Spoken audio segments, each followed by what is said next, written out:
20th century wings high over Egypt, ancient cradle of many civilizations. Here is the new, and here is the old in dramatic contrast.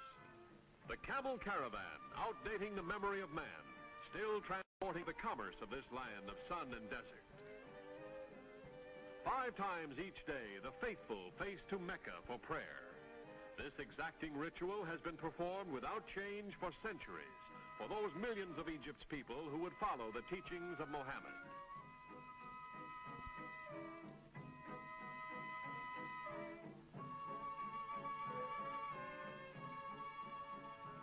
Thoroughly metropolitan, Cairo, capital of all Egypt, is a thriving city of some 2 million, an oriental Paris in an exotic setting.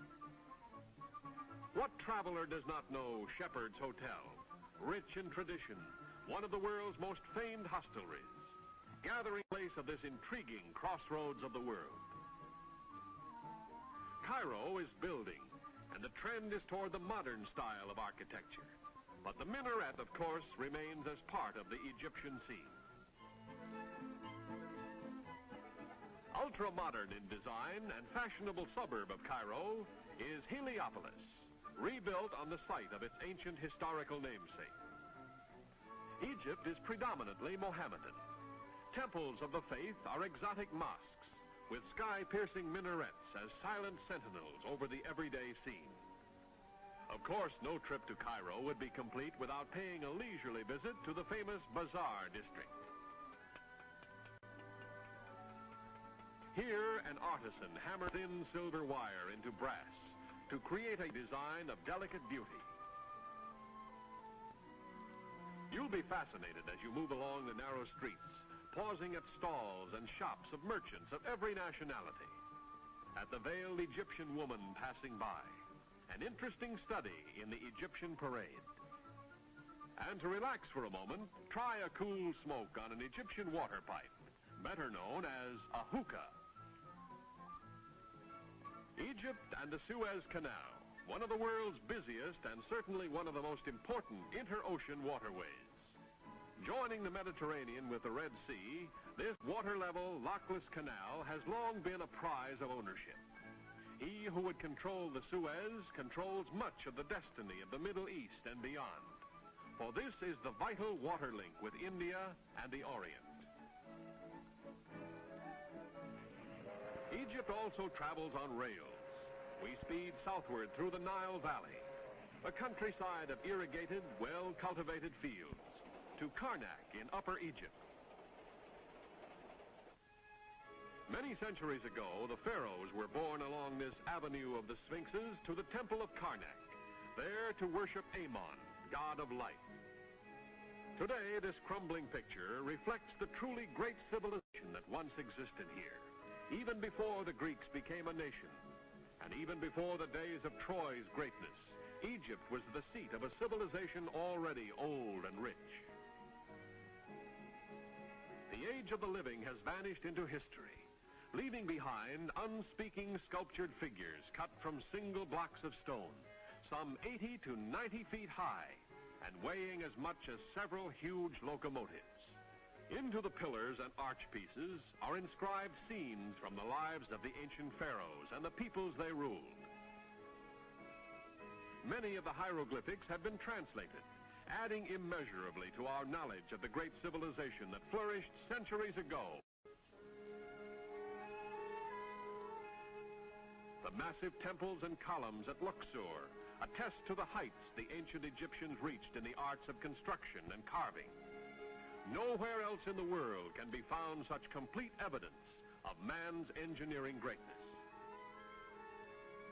Here is history in its most dramatic form, monument to a way of life shrouded in antiquity and mystery, yet eternally recorded in structures and art forms which surpass any succeeding generation in engineering skill and artistic genius.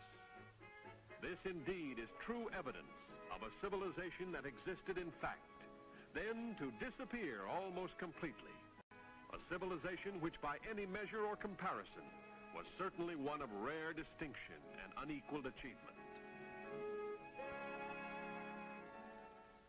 On a sandy rise just beyond Cairo are two of the seven wonders of the ancient world.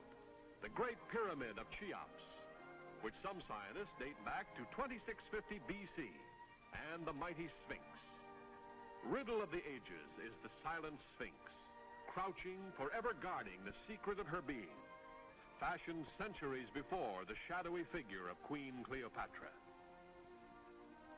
All three of the huge pyramids constructed on this site were once covered with a smooth surface of shiny alabaster. The surface stone has been removed until today the shiny tip of the middle pyramid is all that remains. The ancient Egyptians believed that the soul lives after death, and that the soul could return to its body to enjoy comforts laid away. So the early pharaohs had great pyramids built as tombs to keep their bodies safe through the ages. Near to the base of Cheops, the king had a smaller, flat-top tomb constructed for the nobles and lesser members of the royal house. Here are found the texts, prayers, and incantations to assist the dead over the dangers of their long journey to the lower world. Hieroglyphics carved and painted on the walls, picturing the life of the great estate over which the nobles ruled.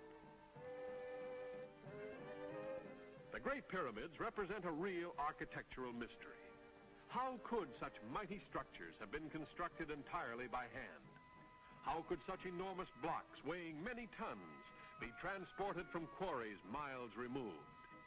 And how could such enormous stones be raised into position to achieve the incredible architectural triumph of forming an absolute perfect plane? It is believed that some 100,000 slaves spent 20 years performing this Herculean task. But whatever the secret of the construction plan, it has disappeared with the ages. Here is one man who can certainly qualify as a rugged individualist. He makes his living simply by wagering doubting tourists that he can climb to the top of the 500-foot pyramid and come down again in less than 8 minutes. Certainly, if there is such a thing as a perfect demonstration of sure-footed, if not foolhardy stamina, this must be it. You wonder how the human mechanism can stand such a grueling pace. How he repeats this performance several times a day under a cloudless Egyptian sky with a temperature well over 100 is difficult to imagine. But there he is at the top in just over 5 minutes. Now he has only a little more than 2 minutes left to melt down again. Perfect timing and balance, not to mention muscles of iron and a powerful heart, are essentials of this energetic vocation.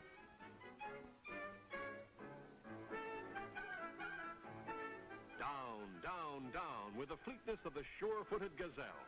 But he knows every stone, every step. And if you're the tourist who wagers with him, well, you'll lose every time. Because this entrepreneur always makes the round trip with some 30 seconds to spare, earning every piastre he wins. Such is fascinating Egypt, as ancient as her long-forgotten yesterdays, endowed by the richness of the ages, a magic land of mystic memories, ever beckoning those who would travel this world of ours.